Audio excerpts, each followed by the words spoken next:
I just don't. I try not to do what everyone else is doing. Like, so what did you do last night? What was your, okay, you don't even need a list because it could have been 100. What was the best one you felt last night? Like you had the most fun? Okay, so last night was like a disaster actually in terms of the karaoke. I had a fun time, but like my friend didn't show up, and so I was just there alone. And I did something weird with the sign up. I always fuck that up, and I'm always like really awkward about it. I don't know why I'm. How do you fuck up the sign up? By the way, I think what happened is there's a couple regulars, and they come there every Saturday for. Do they know you and you know them, or they're just we know each other by sight. Carlos is the guy who has an incredible range and is probably like a professional singer or like used to be or something. He sits there with an earbud in and he'll listen through the song on his earbud before he'll go. So he just sits there in the bar like a freaking professional. It's like, it's, because he's there for a really specific reason. He's practicing his singing, and he looks like Stephen King, So, and the hosts are always like, it's like, I feel like in general, karaoke hosts aren't that into karaoke. Like they either are really good at the performing part or they're really good at like being a bartender, but it's like, I know what you mean. They generally don't like the karaoke thing. And so like everything that happens pisses them off. I mean, like there's the one that every third song is the DJ. And then there's the one that like the song Adam Loewen has done. And then there's like somebody running across the bar, like yeah, that was Adam, and up next is right. Let's hear it for James, and then they leave again. Right, exactly. Yep. I mean that nails it. Yeah, there isn't much in between. So the regulars, I think they had pre-signed on the clipboard, but the clipboard doesn't have category markers. It's just an empty sheet of paper. So they had gapped out between their names. It was like Carlos, Don, Jenna, Carlos, Don, Jenna. But so there was space so someone could go in between if they wanted to sign up? Yeah. Okay. So I think this is what happened. So, and then I came in there and I was like, oh, hey, how you doing? And she's like, hey, Adam, I remember you, because she has a mind like a steel trap, which scares me. But you're so handsome, honey. And this is like my third time coming in there. And I come in there and I sit there for like 3 hours alone. So I probably, like, people notice me probably. It's not that you're sitting alone. It's the little mini freakouts you have. I would say that that's a thing too. But so I don't know if you have many freakouts, but your mannerisms are in this particular case. Yeah, I would say that I have had many freakouts. So did you put your name at the end of the list? And so all these people went, and then it's you? Kind of where I was going with that is I came up and I said hi, and it was like awkward, and she doesn't explain how it works. She's like busy, and you're like standing behind the performer, and you snuck up on the stage behind the performer, and there's just a clipboard sitting there. So I just saw a list of names. Oh, wow. I put my song at the bottom, and then I said hi to her and everything. Like, this is the thing. I don't know. Something about my personalities makes bars really intimidating. Something about my personality makes bars like really intimidating and hard for me. Like, I don't get the rules, and they don't tell you the rules, and I don't like understand how to do anything. I don't know how do you get like a drink? I don't understand any of it. Like, none of it ever. You've been on stage at every bar you've been at. I've gone to tons and tons of bars. Yeah, it's like there's something wrong with customer. Yeah, and so like I guess people go out to do karaoke, and they're just like, they don't have any trouble with this. It's not like an issue. Like, we'll just go up and talk to her. It's like, she's fucking working, dude. I'm just gonna go up and talk to her. Like, you don't do that. They come to you, right? Like, or I just do it on my phone. And yes, you have to look up the song on your phone on an app, and then it gives you a number, and you put that number on the clipboard. So you don't even sign up on your phone. You look the song up on. You do have to use your phone. Yes. Okay. You can't. So, can I, to make your life easier, can you ask, hey, can my friend James just sign up for the subscription so that we can sign up on the phone? It's probably $100 a year. Yeah, that's pretty cool. You probably could do that. You could probably, maybe the people who, but I mean, in Mount Pleasant, probably not.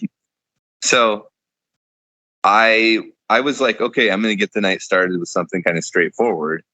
And so I put in Harvey Danger flagpole sitta.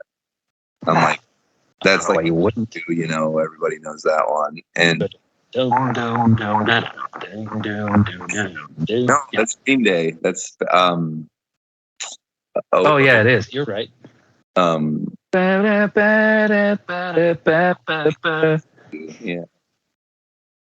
That's one I do a good amount.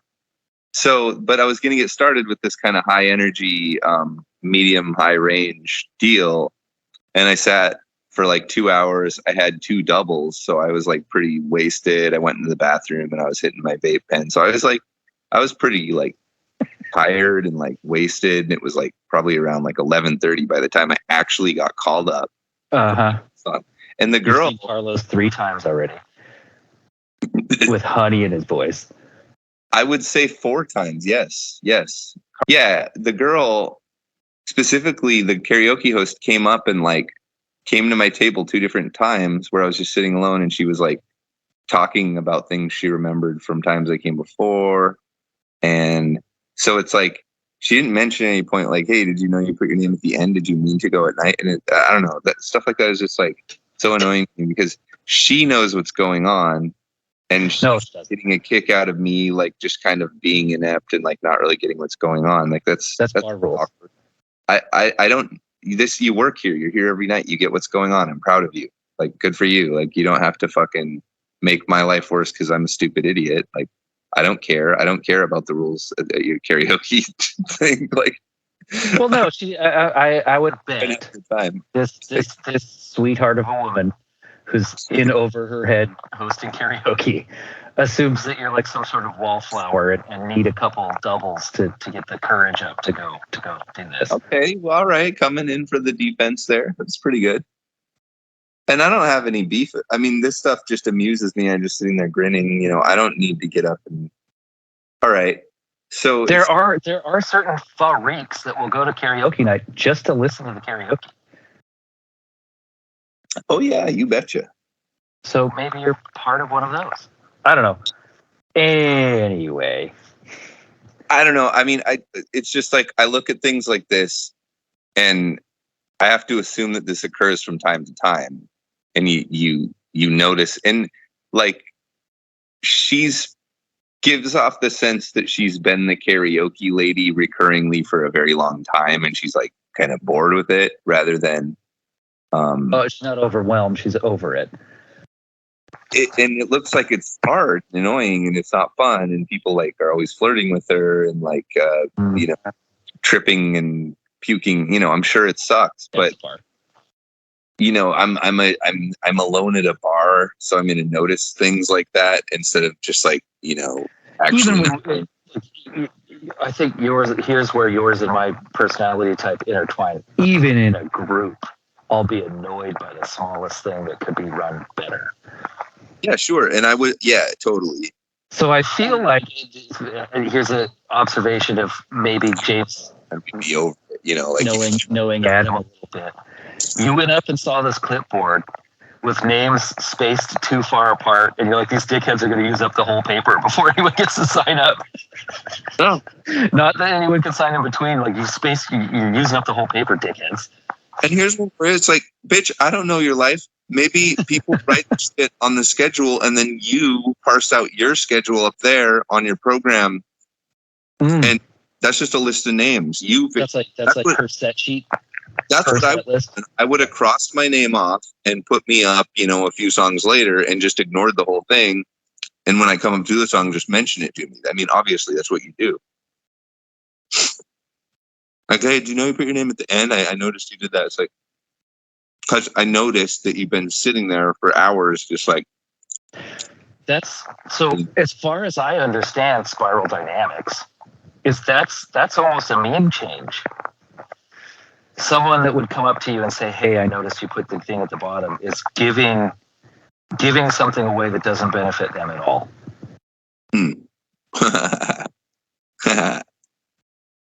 Or I could not say it, and it really makes zero difference to me.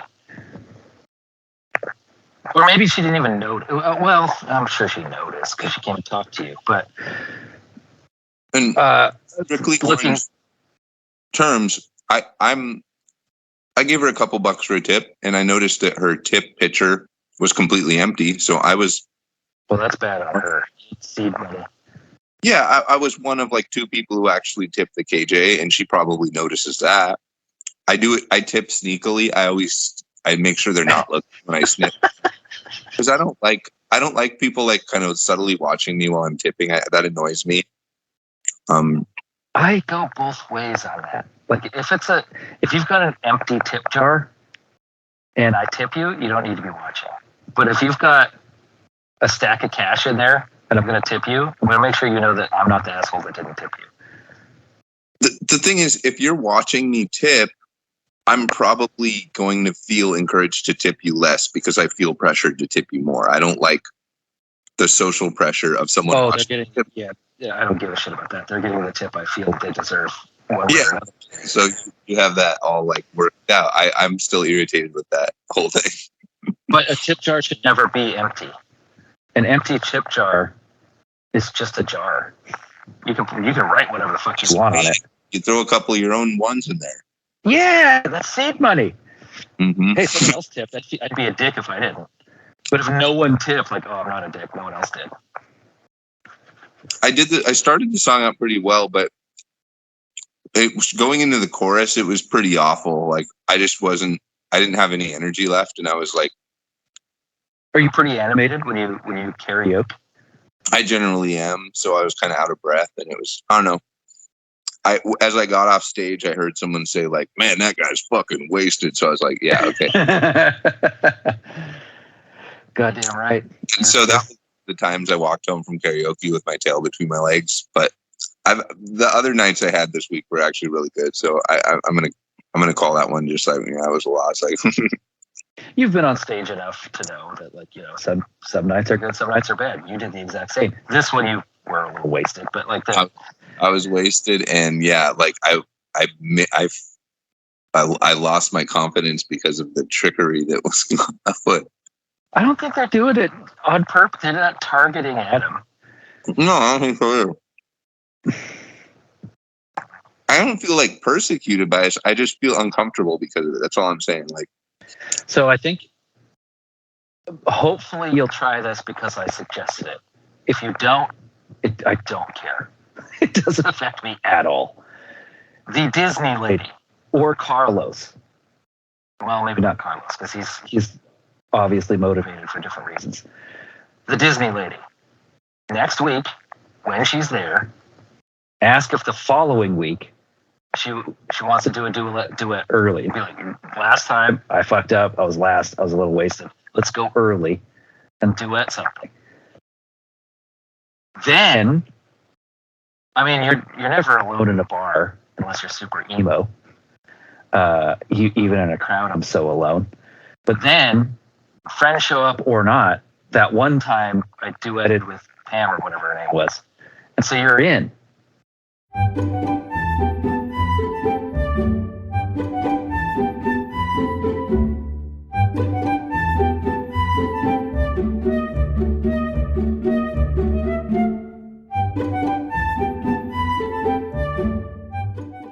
no, I get it. You have to sit next to each other. You have to like drink and stuff. But there's that. Yeah. Recognition of good times. Mm-hmm.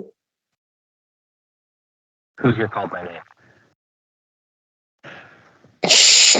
That's ridiculous. All right. You're giving me the non-aggressive cat face, the slow blink. It's a physical cue cats give each other. Just sitting here. I think I kind of look weird because of the lighting in here. Just gonna rest my eyes till morning. I've given so many bad performances and got bad reviews. Like nothing really like stings anymore. It's like I don't have this delusion that I can't do anything that just sucks. I don't have that anymore. It's just like, yeah, you can do something that sucks. You can also do something that's good sometimes. So yeah, shoot for that. But karaoke is an atmosphere. It's like before I went up and completely botched my performance, there were 8 people who did something far worse than what I did. It's just like I had standards for myself. I don't really get nervous about performing. I just like a lot of times I get to a point where it's like, am I just going to like go up there and stand there because I just don't want to do it? Like, it'd be like very much an Andy Kaufman performance. Not even going to like, do it. You get some laughs before the booze. Like the song just starts and you're just standing there. Yeah, just like in a band, like everyone gets set up, you like finish playing a song and then you just like kind of like standing there, you talking to people. It's like, man, are we gonna start playing again? Like they're all out there. Like we just stopped playing. We stopped playing. Are we gonna play again? Like we do the next song. It's a lot easier to not start again. That was mostly a problem in rehearsal, but it would happen on stage as well. Raising my hand in a class and saying something is really, really intense for me. Oh, really? Yeah. Because I haven't had the floor the whole time. I've been like in my own little world and I've been just like listening. And then coming out and saying something, I have to like, all these things have to pop on all at once and they don't make it on time. I definitely noticed that I'm more uncomfortable with people I do know than people I don't know. Like strangers don't really make me nervous. When you know someone and there's like the potential of an expectation developing and like a repeated noticing a pattern or like making yourself more vulnerable. So like if I'm writing a new song and I play it for my friend, that's always really intense for me, as opposed to if I went to the park and played it to like 8 people, I'll just yell it in their face because I don't give a shit what they think. It's just, you know what I mean? Like that for me has always been a lot easier. Just like not knowing the audience, I guess, or like kind of like ignoring their existence, or you're playing a character that isn't aware of an audience. They have no point of reference. Yeah. If you built out something that you think sucks and they've never heard anything you've done before, like, oh yeah, this guy's pretty good. It's like people in Seattle. You can just say anything you want to, and you're never going to see them again. Exactly. And they don't want to talk to you, so don't worry about them talking back. Very different in the South. Right. They ask how you're doing and expect an answer. And everybody, the first retail store I went to in the South, I thought everyone worked there. Not really. I knew not every person in this building works here, but that's how they all acted. They come around the corner like, oh, hey, how are you? They're like in a customer service mentality 24/7. It's a facade of the South, as bigotous and ignorant as it can be, still tries to hold the facade of being polite. And so, yeah, they ask you how you're doing and wait for you to say something back. In Seattle, on every little micro thing you do, physically and eye contact, and yeah, and where you're from and what you say. And in the South, you could very well be going to like some sweet tea at any of these people's houses in like an hour. They'll invite you. They won't want you there, but they'll invite you. When I first came to Everett, about a month in, maybe I just moved to Everett. I was there about a month. I went to a bar with my friends and I brought a stuffed animal because I have stuffed animals and they're really important to me. And that's just a thing I've done for the past like 4 years. I didn't really think anything of it. I go into work like a week later and someone from work's like, hey, you're the guy who got stuffed animals.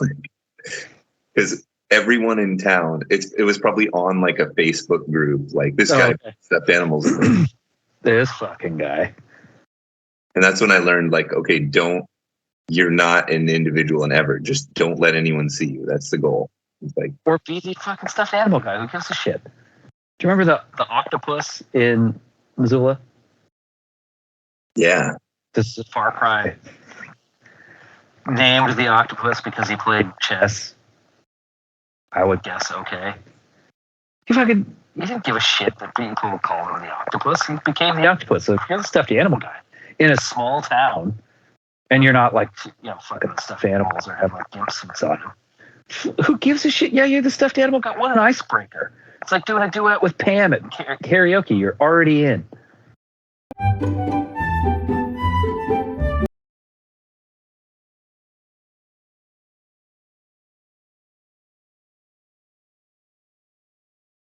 So the group setting where you're all like at a presentation or seminar or something, people don't really know who you are. So any little thing you do is their only impression of you.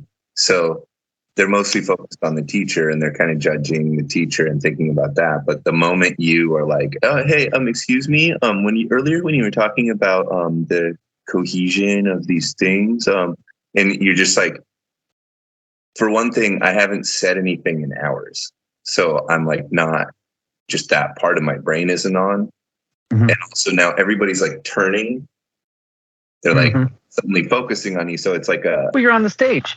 Different stage. And it's like, hey, it's me now. Like, and it's not like I'm trying to put on a show. Like that's one thing I really try to avoid. Like if I'm asking a question or something like that, is just like, I hate when a person raises their hand to ask a question and then they preface it by telling a big long story about their life. That is I shut those down. That is such an annoying thing to do.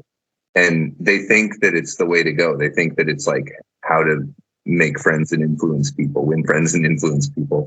But this is not a place for that. You are a listener who is trying to guide the speaker at one of these things. Or, it's like a meeting. It's just like, say your point, please. Say your point. We can hang out later if we want to, but we have work to do here. So I have a mentor I lean on quite a bit who's put on hundreds, if not 1,000 plus of these like seminars and classes. And the first one I did a couple weeks ago where there's a co-host, but like we have our sections. Like I'm not the one listening anymore. I asked him, how do you deal with the guys who have to raise their hand and will tell a 10-minute story to get to their question? That was one of my questions. Another one was, what do you do with the person who's just completely wrong and will talk for a few minutes? And then the one, we call them the 1%ers, the people who are like, well, I had this one time. Okay, yeah, that doesn't apply to anything. That's 1% of what we do. So ultimately, if they're starting to tell a huge long story, I'll cut in and be like, hey, we got a lot of people here. We're kind of pressed for time. What I think you're trying to get to is this. Is that right? Yes or no? No. Okay. What was it you were trying to land on? And I the professional way of handling it. Yeah. I won't try to like call them out or make them feel dumb or anything that way. And but I will say rude when you're doing that, but it's very necessary. I mean, it has to be done. Yeah. The one that has the 1%, I set very early on in these classes. Like, I'm going to shout out 1%. And I think we all, and then I'll give an example. And I think we can all agree that that's not benefiting anyone. And so, and I do it too. If I start to do it, you guys shout out 1%. We'll just move on. And then the one that is telling a story or asking a question that just has completely nothing to do with what we're talking about. This was interesting to me. He's like, oh, okay, yeah, I'm hearing you. And I'm actually going to get to that like 2 sections down the road. So when that comes back up, remind me. And he's like, I have no intent of getting to that section today. But they feel heard. And when enough time of the class goes by and they realize that's not coming, they'll either drop it or at the end be like, oh, we never brought this up. Oh, first thing tomorrow. just keep kind of pushing it back. I'm hearing you, and I'm really excited to hear what you feel about this.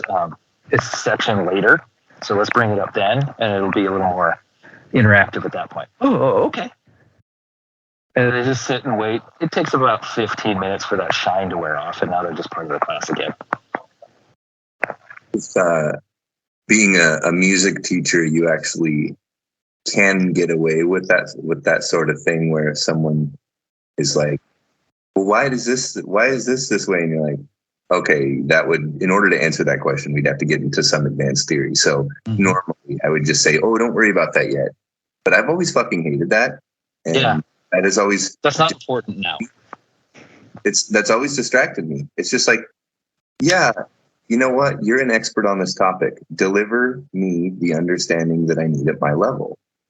So yeah, if a child is interested in learning like why a minor chord is sad, that's a very difficult thing to explain, but I could get you closer to understanding that concept if you're a little kid. It vibrates at an odd number interval.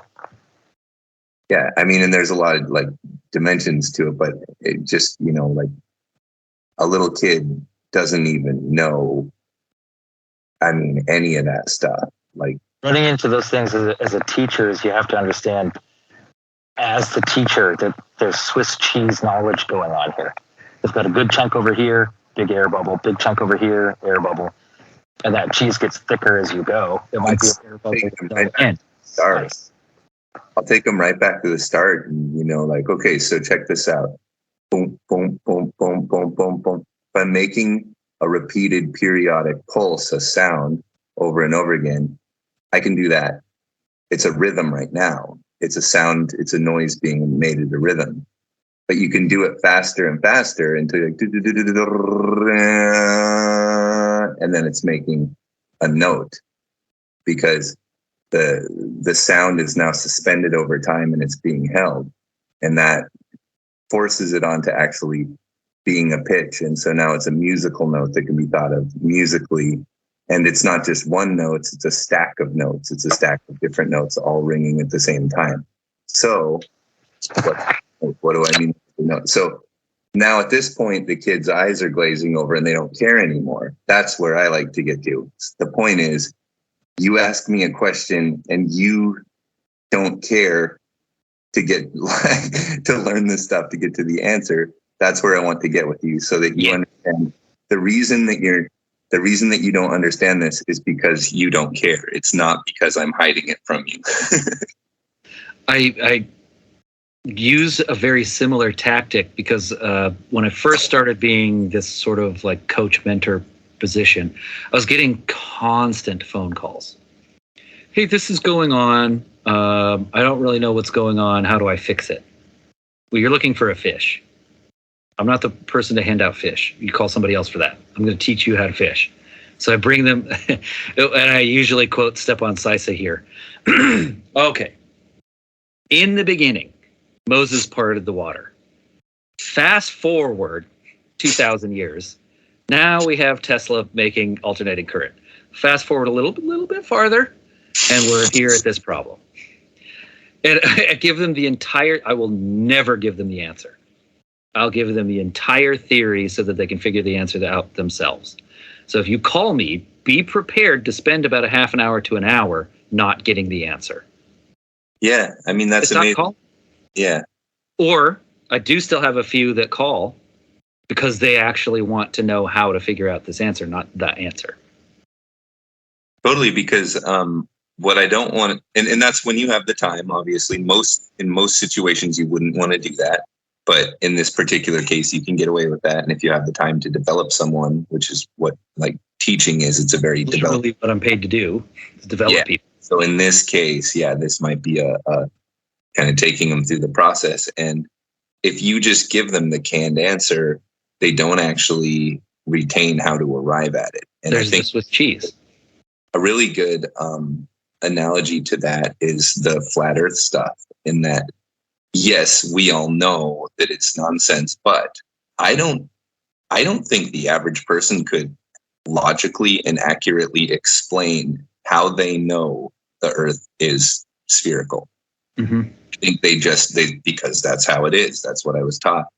And they could give you a lot of really good scientific evidence for it. But I don't think if it was a court of law, I don't think that they could prove beyond the shadow of doubt that the earth is spherical. And so that's why flat earth arises, because people just don't know. They don't really understand how they know a lot of things. There's a lot of that stuff in my mind. Why is it that if you take a leaf full of aphids and put it in a blender with water and then spray that leaf and aphid juice on a thing, the aphids leave? At first, I didn't know why that was or even how I learned that. But now it's because when they die, they put off a pheromone that other aphids, it's like a warning. Death is over here. But Neil deGrasse Tyson was proposed the question, how do I shut down a flat earther? How do I just stop the conversation? He said you don't. Yeah, right. You educate earlier on so that they don't arrive at flat earth theory. That's how you stop it. And educate, that's what I mean. You can just tell people the answer. Then it's a matter of trust. Do I trust this source? But if you teach them, okay, we're all just sitting here and we need this answer. How do we get that answer? Let's start with some of the things we can observe. So in the beginning. Yeah. There's this big bang. We'll fast forward a couple billion years. It's like there is no answer and it can. Cavemen would have known this if you could just be like, and then, okay, I get it. The earth is a sphere. But no, it takes a good amount of comprehension of a good amount of things in order to really get why we think that's the case.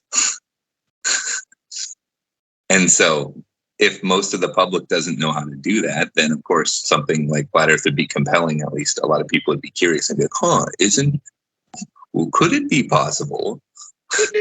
Couldn't it be possible that on a clear day I could see Africa? And I think,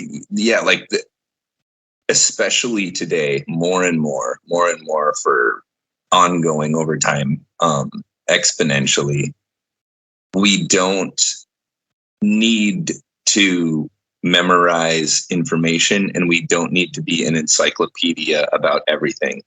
We need to have research skills and we need to have critical thinking and skeptical skills.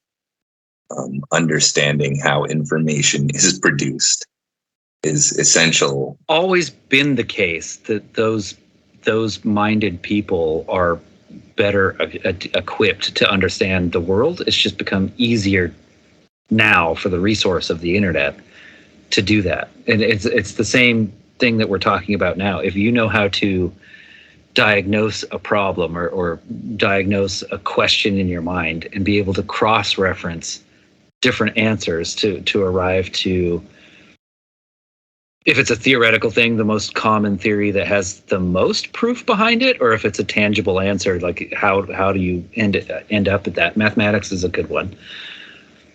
A plus B, or 1 plus 1 is always going to be 2. But A times B, how are you going to solve that? Well, that's a little different. Being able to diagnose your question and ask the right questions to get the answer you need or the answer you seek is way more important than memorizing the answer. And that's kind of how we teach things in school, is just memorize the answer.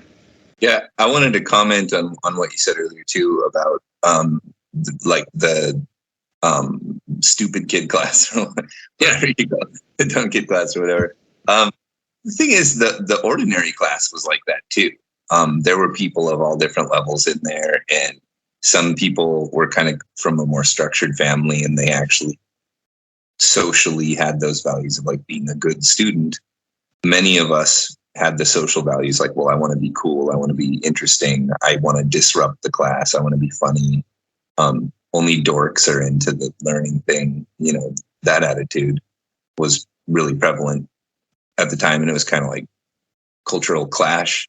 And I mean, I remember a pretty specific like transition, like my junior year in high school, when I realized like, no, I'm an academic, I'm a nerd. I like this stuff. I like being in school. My teachers are cool people. Like, I'm enjoying this process.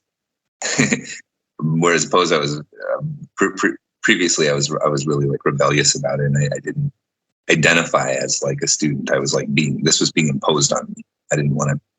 I don't think I ever left that mentality. Yeah, I had to go the whole time. Yeah. So yeah, and I mean that takes a lot of development of trust in someone to get them to where they feel like I want to be here. I want to be a part of this. That's leadership. And I wanted to mention too, like I had this, I think 7th grade teacher, Miss Mel. She's probably dead now. She's probably a nice lady. I remember Miss Mel. You do? She wasn't my teacher, but she was on the other team. Yeah. So in integrated 2 or 3, I don't remember how the whole system works.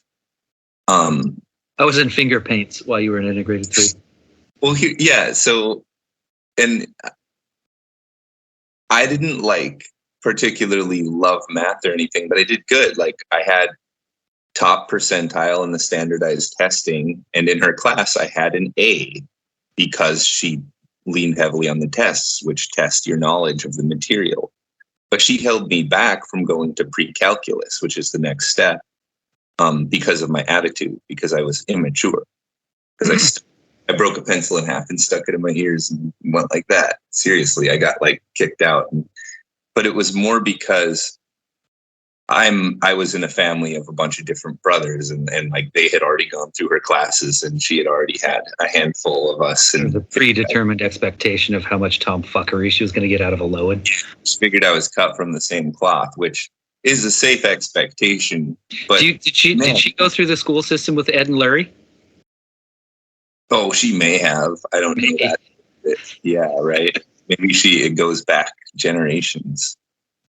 But that really affected my life because I ended up majoring in economics. And so I had to go to like remedial, like applied calculus. And where I'm at right now at 40, I am so freaking curious about mathematics at a deeper level and just and doing coding. I really wish that I understood calculus way better. And not that it really comes into play, but it's just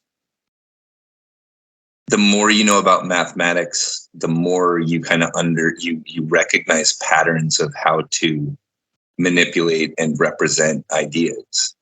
That's kind of how it applies to coding. And that's what calculus is all about when you take it to like a deeper level. And I never did take it to. So this one fucking teacher, because of my attitude as a child, like prevented me, like really stifled my development. What a terrible teacher. Because like I said, 4 years later, I discovered on my own that I really do identify as like an academic and someone who enjoys school and the classroom and learning and may potentially have been a teacher someday, right? I could have happened, but I did go on to more school and I became a music teacher. And it's like, I've done many things. Type of math. Huh? There's a different type of math in music. Yeah. Yeah. This is a little off topic, but I'll bring it back, I promise. I never, for my entire life till now, unless I was in a grade, I had no idea how old the kids in a certain grade were. So I would start with like, I don't know, what grade are 10-year-olds in? It's like someone would be like, 7. 10 would be 5th grade. I found out how incredibly easy it is. So for no reason other than my own personal curiosity, I looked up American private schools in other countries and how much those cost. I just wanted to know, if I were to have a kid right now and move to Italy, how much would it cost for me to send this kid to 12 years of English-speaking school in Milan? And then I did all the math. It's like $560,000. Irrelevant. What I learned was you take the person's age and take 5 years off. That's the grade. Because you're in 1st grade and you're 6, and yeah. 5.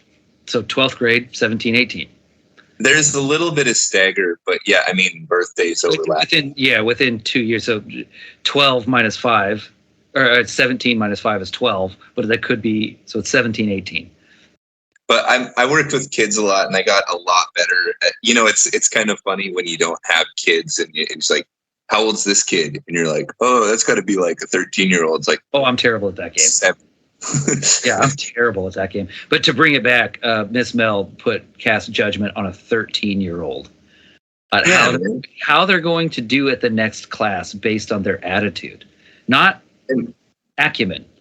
Instead of focusing on my actual, in spite of my attitude, that I had a passion for the topic, that even if I am a disruptive or ADD student, this could really be something I could become passionate about and focus on.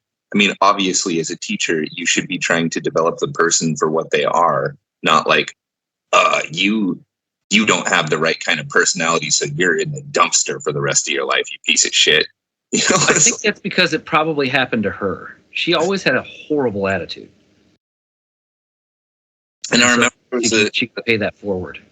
There was like a school talent show where she like played guitar and sang. And I was like, that's cute. She's like a cute lady. It's weird that she has this thing where she takes out her personal fucking problems on her students. But on 13-year-old children. Cute lady. This is just, I'm just in the role of being like some kind of outlet for her, Mm-hmm. And it could have just been that day. But yeah, I mean, there's so much of a roll of the dice. Where you're living, what kind of family you come from, how you're perceived as a person by your parents, by your doctors, by your school system, by your community, that results over the course of 12 years in you being placed in a role in society, where either you've fit into a social network and now you're being guided towards kind of like good things, or you're just like, okay, well, we're tired of you. Get the fuck out of here. Figure out your shit. It's like to not keep it on a negative, or not have, let's balance out the negativity. What teacher throughout your curriculum, college or preparatory or whatever, what teacher did the opposite? Oh, totally. I don't think a lot of my teachers were bad. I think I'm middle of the road, maybe pretty good teachers. Missoula has good teachers. Maybe kind of lazy. Some of them have kind of weird, like bipolar-y stuff. I had a lot of teachers going through divorces, and a lot of teachers like human beings. Just lots of weird stuff. Drunks. There were some drunk teachers, and fucking, you know what I mean. Definitely. I've had band teachers and English teachers. Some of my more like advanced class teachers, science teachers, lots of teachers that really inspired me intellectually and got me passionate about the topic. I feel that, I don't know, it's kind of consistent with my narrative. I don't know why that happened. Bixby, you don't need to govern the operations of everything that occurs in this world. My BF has never been set up, and if I were to have to go to court, and they looked at the entire Bixby transcript, it would be a tapestry of obscenities directed at Bixby. No one wants you. Get the fuck out of here. Yeah, you were hurled through that shit. You're this weird case where you were like flagged off as like something's wrong with this guy, but clearly you have a great deal of like cognitive aptitude, and you have an almost like it doesn't go away. Yeah. And when you have to memorize an answer, you can't. It's not that easy.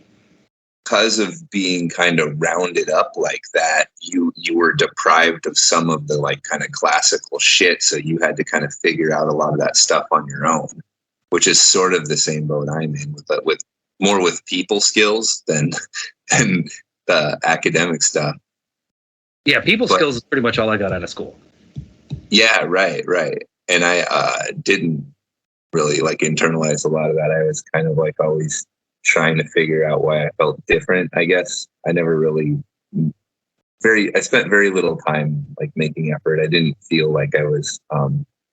I think that's why it was so freeing, is because I'm now in a class that shows the entire school of every grade, teacher, principal, vice principal. These are the different kids. It's freeing. I didn't have to figure that out. I was just already allowed. Well, in the schoolyard values, like that was cool though. Like you wanted to be kind of have an edge of some sort. Like, I mean, It did put me in a group for some people that felt like I was all of Eric Pfister's friends. Like, oh, he's in that class because he did something bad. Yeah, exactly. Yeah, because I was able to hold my own intellectually at that age or whatever. That like, oh, he's not an idiot, so he must be like, you must have a knife on him. And you hang out with people that a lot of kids were like afraid of too. Yeah. Yeah. So my form of dyslexia, in dyslexia, I think is just like ADD. It's such a broad thing that they just don't know enough about to call it individual things. It's not that letters move around. Some people, like, they can't look at a sentence and it stays in a straight line. What happens for me is things that look similar, my mind just makes it the other thing. So I was never told I was dyslexic. I called my mom when I was like 23. So you remember the Caesar's Palace game on like Sega Genesis?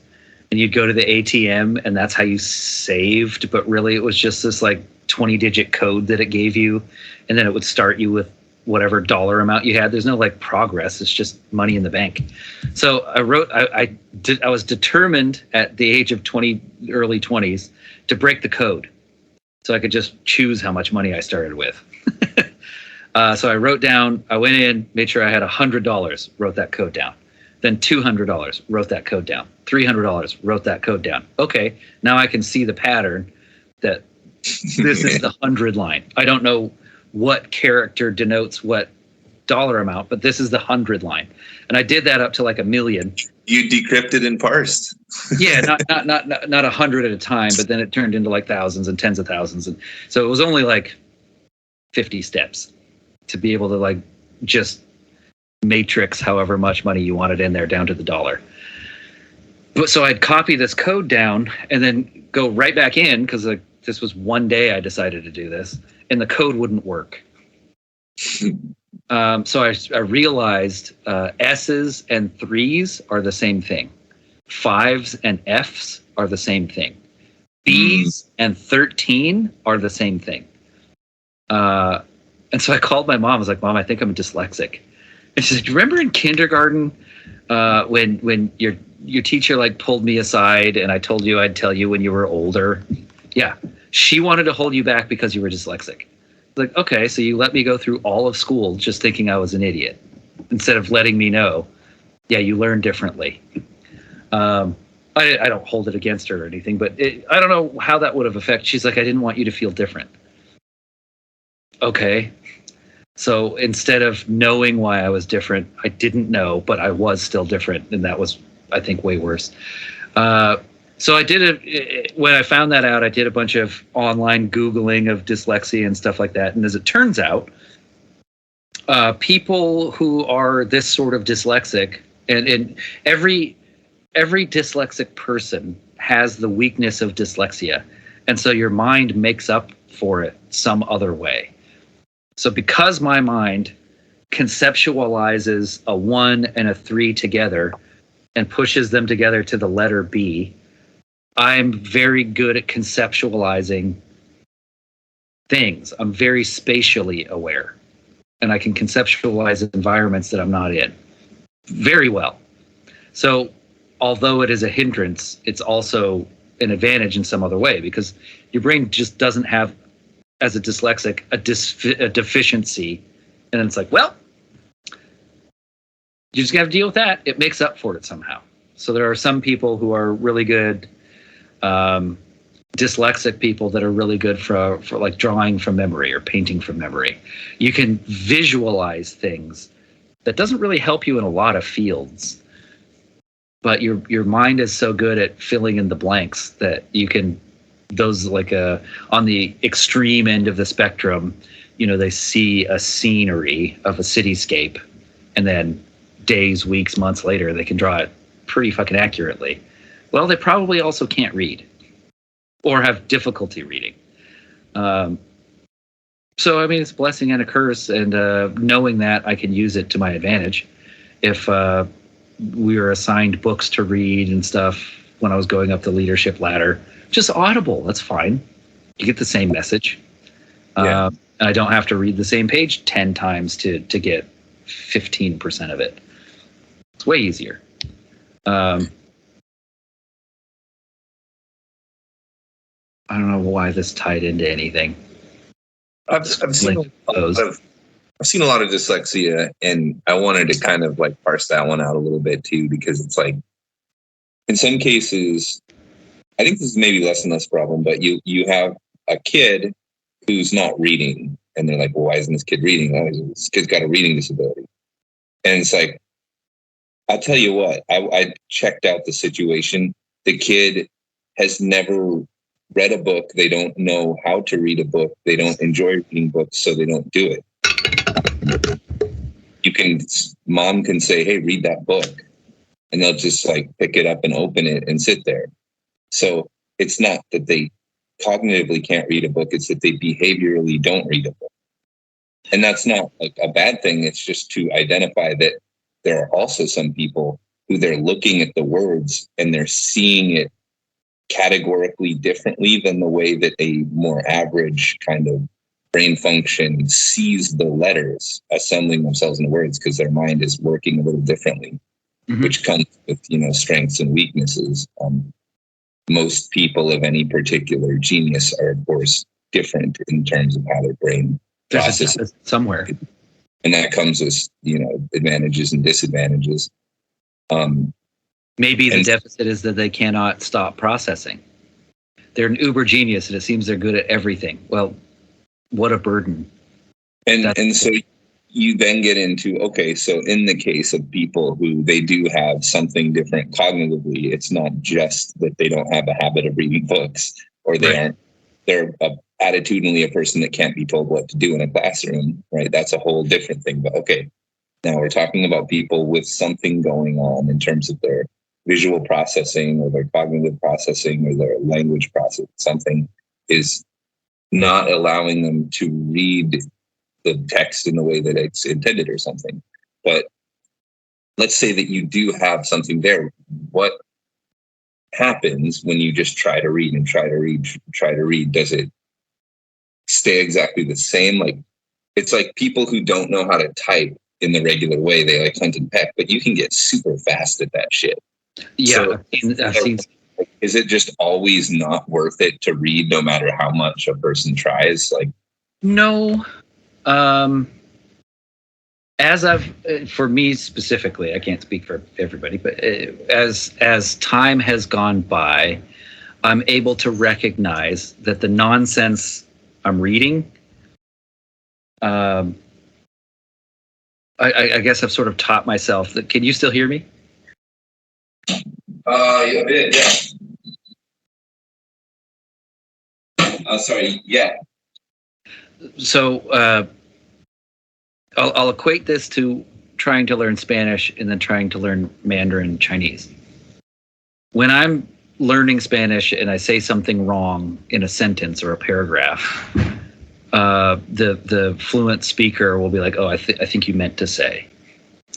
Where in Mandarin, it might just be because the fluent speakers I was around on a daily basis were dicks.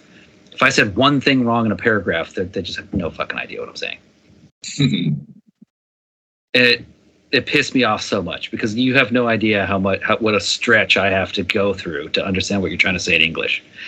But so my brain in the same way is becoming more of that fluent Spanish speaker, where if I'm reading something and part of it's nonsense, it almost automatically now, could it be this? Could it be this? Could it be this? Could it be this? It must be this. Keep going. It is becoming more fluid, trying to figure out the nonsense I'm bringing in, where in like school age, all the way through school, was the Chinese fluent speaker, where perfect, nonsense, perfect. That whole sentence is nonsense. And so it couldn't be committed to memory. I guess And so I came to recognize that I am at a deficit in terms of auditory language processing and maybe picking up like social cues or something. And I've noticed this throughout my life that like in the workplace or just in any situation when people are just describing things, like explaining how to play a card game or something, I think that I try so hard to follow that I end up not following. I end up getting like really overwhelmed and distracted. And I kind of just suck at paying attention to people. And it's like I've worked so hard at being better at it. But it's been a problem my whole life. And now I'm at a point where like when I'm introducing myself, like when I'm getting to know people, I'm like, feel free to really like over express and over explain things to me. Like I need a lot of it. I understand about myself that I'm dumb in some ways and smart in other ways.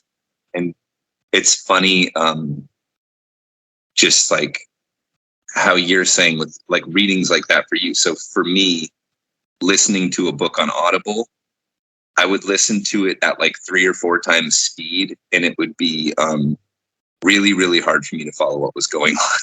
Why are you listening to 3 or 4 times speed? Normal speed is just intolerable. It's like excruciating for me. It's like the hardest thing in the world to do. I think it's kind of a personality trait thing. I don't feel comfortable following like someone, I think, verbally. Reading is fine because it's me thinking the author's thoughts, but in my rhythm, in my tone, speed. But in general, this is kind of embarrassing actually, but almost any time that people are talking to me for like a long time, like in a classroom, like unless it's an entertaining thing on purpose, it is like fairly difficult for me. It's an uncomfortable feeling. Mm-hmm.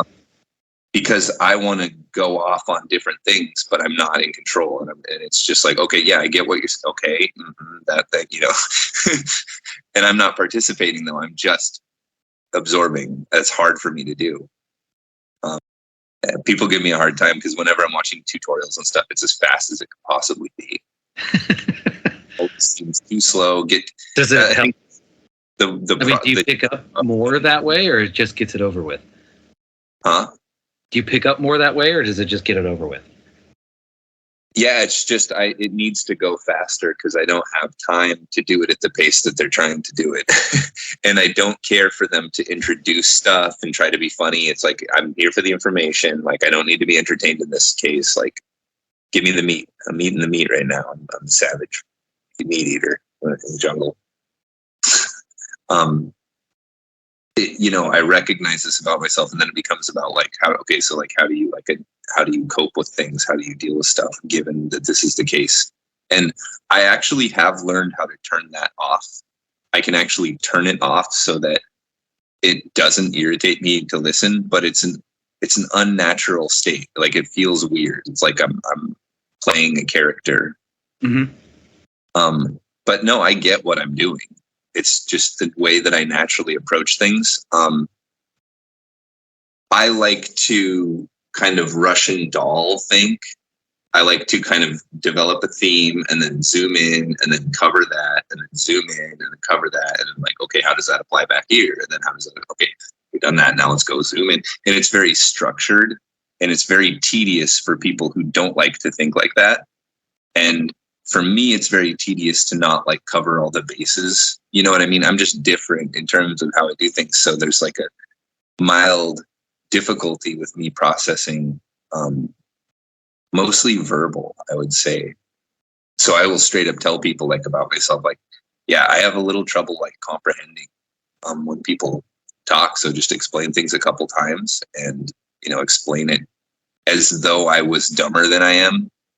But yeah, if you could draw a graph or a chart, I'll pick it up a lot. It takes me longer than other people for some reason. So, but I'll get it better than anyone else. It'll just take a minute. So in my classes, part of it is Even if I'm going to read something verbatim, I still pass it out. If it's a more conceptualized thing, I'll put something in their hands so they can hold it while I'm talking about it.